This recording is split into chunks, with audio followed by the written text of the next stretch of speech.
મિત્રો સ્વાગત છે તમારું અમારી ચેનલ ગુજ્જુ લવ પહેલી ચેનલમાં। તો મિત્રો આપણે આજે એવી સ્ટોરી વિશે વાત કરવાના છીએ કે તમે સાંભળીને ચોંકી જશો। મારા જીવનમાં બનેલી આ એક સત્ય ઘટના છે। હું ગુજરાતના નવસારી જિલ્લાની રહેવાસી છું અને હું પરણિધર મહિલા હતી। મારા પતિ મને ખૂબ જ પ્રેમ કરતા હતા। મારી જિંદગી સ્વર્ગ જેવી હતી। મારા પતિ મને દરરોજ આનંદ આપતા। સતત 1 વર્ષ સુધી આનંદ કર્યા પછી મને એક પુત્રનો જન્મ થયો અને ત્યાં અચાનક મારા પતિનું એક અકસ્માતમાં અવસાન થયું। મારી ઉપર દુઃખના ડુંગરો તૂટી પડ્યા। મારા પતિનું અવસાન પછી મારા સાસુ સસરા દેવર અને દેરાણી જેઠ જેઠાણી ઘરના બધા લોકો મારી સાથે ખરાબ વર્તન કરવા લાગ્યા। ઘર ખર્ચ માટે મને કોઈ 1 રૂપિયો પણ આપતું નહીં। મારા ઉપર ખૂબ જ મોટી મુશ્કેલીઓ આવી પડી। મારા જેઠ અને દિયોના છોકરા પ્રાઇવેટ સ્કૂલમાં ભણતા હતા। તે સ્કૂલ ખૂબ જ સારી હતી પરંતુ મારી પાસે એટલા બધા પૈસા ન હતા કે હું મારા છોકરાને ત્યાં અભ્યાસ માટે મૂકું। મેં મારા પરિવારના લોકોને કહ્યું કે મારે છોકરાને પ્રાઇવેટ સ્કૂલમાં દાખલ કરાવવો છે ત્યારે કોઈએ 1 પણ રૂપિયો ન આપ્યો। તે બધા પોતપોતાની મજબૂરી બતાવવા લાગ્યા। મારા સાસુ સસરા મને મેણા મારતા કે તે મારા પુત્રને ભરખી લીધો છે। તે લોકોએ મારી મદદ ન કરી। મારો છોકરો 6 વર્ષનો થઈ ગયો। મેં તેને એક સરકારી શાળામાં દાખલ કરાવ્યો કારણ કે સરકારી શાળામાં કોઈ ફી લેવામાં આવતી નહોતી। મારી પાસે સારા કપડાં લેવાના પણ પૈસા ન હતા। ધીમે ધીમે મને સમજમાં લાગ્યું કે મારી જિંદગી આવી રીતે પસાર નહીં થાય। મેં મારી સહેલીને કોઈ કામ માટે કહ્યું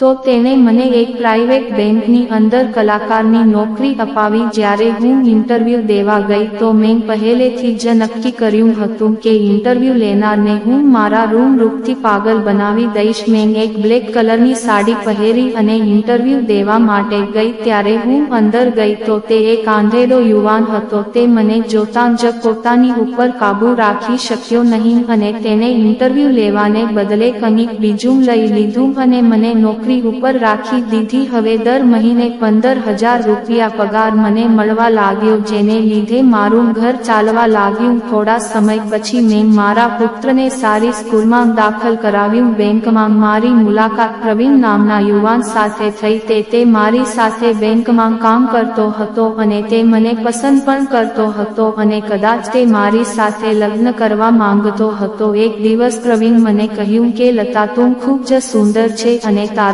સ્વભાવ પણ ખૂબ જ સારો છે। હું તને ઘણા સમયથી પસંદ કરું છું પણ હું તને કહી શકતો ન હતો કે હું તને ખૂબ જ પ્રેમ કરું છું અને હું તારી સાથે લગ્ન કરવા માંગુ છું। મેં તેને કહ્યું કે તમે ફરીવાર વિચારો કારણ કે હું વિધવા છું અને મારે એક 6 વર્ષનો દીકરો પણ છે છતાં તમે વિધવા સાથે લગ્ન કરશો। તે થોડીવાર માટે ચૂપ રહ્યો પછી તેને કહ્યું હા હું કરીશ કારણ કે હું તને દિલથી સાચો પ્રેમ કરું છું। કોઈ પણ વ્યક્તિ સારો સમયનો તારો જીવન સાથી બની શકે છે પરંતુ મુશ્કેલીના સમયે કોઈ તને સાથ આપવા માંગતું નથી। પરવીન મારી આંખોમાં આંખો નાખીને કહ્યું લતા તું તારા મુશ્કેલ સફરમાં તારો જીવન સાથી બનીને તારી સાથે ચાલવા માંગુ છું। હું મનમાં વિચારવા લાગી કે આ કેટલો સારો માણસ છે જે એક વિધવા સ્ત્રી સાથે લગ્ન કરવા માંગે છે જેને 6 વર્ષનું બાળક પણ છે કારણ કે આજકાલના છોકરાઓને સતત 18 વર્ષની નવી તાજી ફ્રેશ કન્યાઓ ગમે છે। એકદમ ફિલ્મની હિરોઈન જેવી લાગતી હોય। અત્યારના સમયના કોણ મારા જેવી 27 વર્ષની વિધવા સાથે પ્રેમ કરવા માંગે છે। આ બધું વિચારીને હું પ્રવીણના પ્રેમમાં પડી ગઈ અને અમે તેની સાથે લગ્ન કરવાનું નક્કી પણ કર્યું। પ્રવીણે કહ્યું કે થોડા દિવસ પછી મારી માતા તને મળવા આવશે પછી આપણે બંને મંદિરમાં જઈને ઈશ્વરની સાક્ષીએ લગ્ન કરશું। હવે તેની માતા આવે તેની અમે બંને રાહ જોવા લાગ્યા। આજે શનિવાર હતો અને સાંજે અમે બંને અમારી ઓફિસનું કામ પૂરું કર્યું ત્યારે પરવીન મને તેની સાથે ડિનર પર આપવા માટે કહ્યું। હું પણ તેને ખૂબ જ પ્રેમ કરતી હતી। તેથી હું ડિનર માટે તેની સાથે ગઈ. તે મને શહેરની સારી હોટલમાં ડિનર માટે લઈ ગયો. ત્યાંનું ભોજન ખૂબ જ સારું હતું. ડિનર કરીને અમે બહાર આવ્યા ત્યારે પ્રવીણ મને પોતાના હાથમાં લઈને કિસ કરવા લાગ્યો. મને પણ આ બધું ખૂબ જ સારું લાગ્યું કારણ કે તેમાં મારા પતિ થવાના હતા. અમે બંને આનંદથી એકબીજાને આલિંગન આપીને બાકી કરી રહ્યા હતા. થોડીવાર પછી અમારી અંદર અલગ પ્રકારની ઉર્જાનો સંશય થયો. તેને કહ્યું, લતા ચાલ આજે કંઈક અલગ અને નવું કરીએ. તો મેં તને કહ્યું, પરંતુ આપણે બંનેને હજી લગ્ન થયા નથી. તો તે કહેવા લાગ્યા કે તું પણ લતા જૂના જમાનાની મહિલાઓની જેમ વાત કરે છે.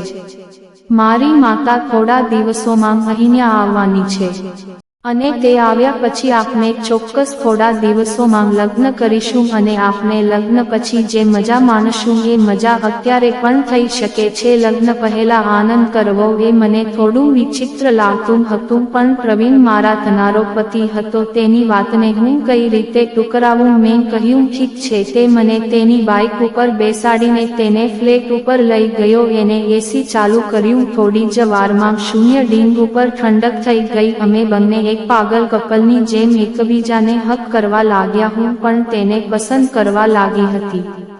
તે મારી બાજુમાં સૂઈ ગયો અને મને પ્રેમ કરવા લાગ્યો. 80મી ઠંડી પવન આનંદ આપી રહી હતી. હું ખૂબ જ આનંદ અનુભવી રહી હતી. મારા પતિના અવસાને 3 વર્ષ થઈ ગયા હતા અને આ 3 વર્ષોમાં મેં ક્યારેય પણ આટલી આનંદથી ઘડી માણી ન હતી.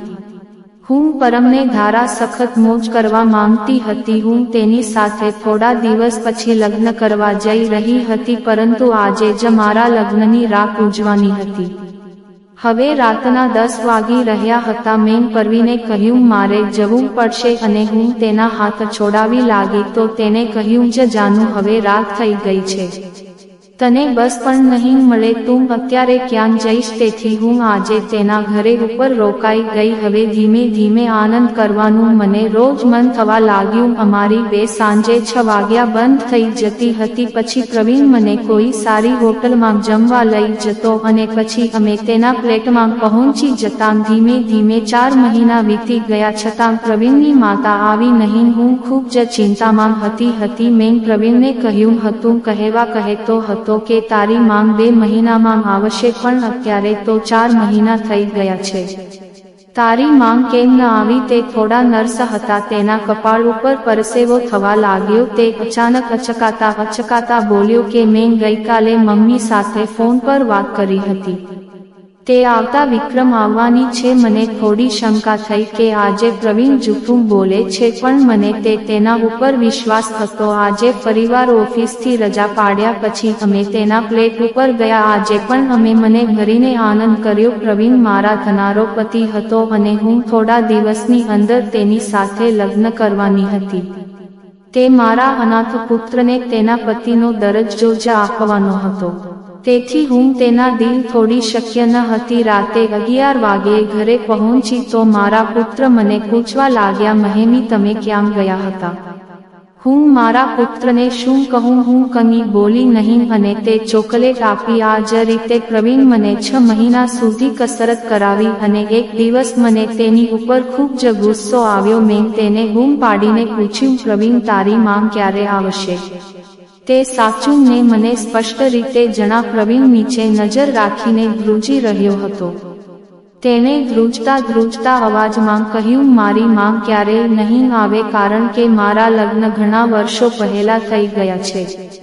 મેં તેને કહ્યું, પણ તે મને મારી સાથે લગ્ન કરવાનું વચન આપ્યું હતું. તેનું શું થયું? તો તે કહેવા લાગ્યો, આ ફક્ત એક તને આપેલા લોલીપોપ હતો. મેં તારા ફાયદા ઉપાડવા માટે આવું કર્યું અને તારી જેવી મહિલા સાથે કોણ લગ્ન કરે? પ્રવીણે તે પછી મારી તારી જેવી મહિલા સાથે કોણ લગ્ન કરે? પ્રવીણે તે પછી મારી સાથે સંબંધ તોડી નાખ્યો. તેને 6 મહિના સુધી મારા શરીરના આનંદ માણ્યા. મિત્રો, આજકાલ સમાજમાં આવા કિસ્સાઓ ખૂબ જ બને છે.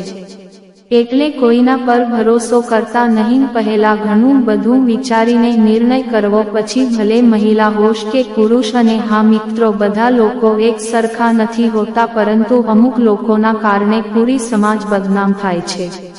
મિત્રો, આજની વાર્તા વિશે તમારો શું અભિપ્રાય છે? મિત્રો, તમને આ વાર્તા કેવી લાગી કોમેન્ટ કરીને જણાવો, અને તમને આ વાર્તા ગમી હોય તો ગુજ્જુ લવ પહેલી ચેનલને સબસ્ક્રાઇબ કરો.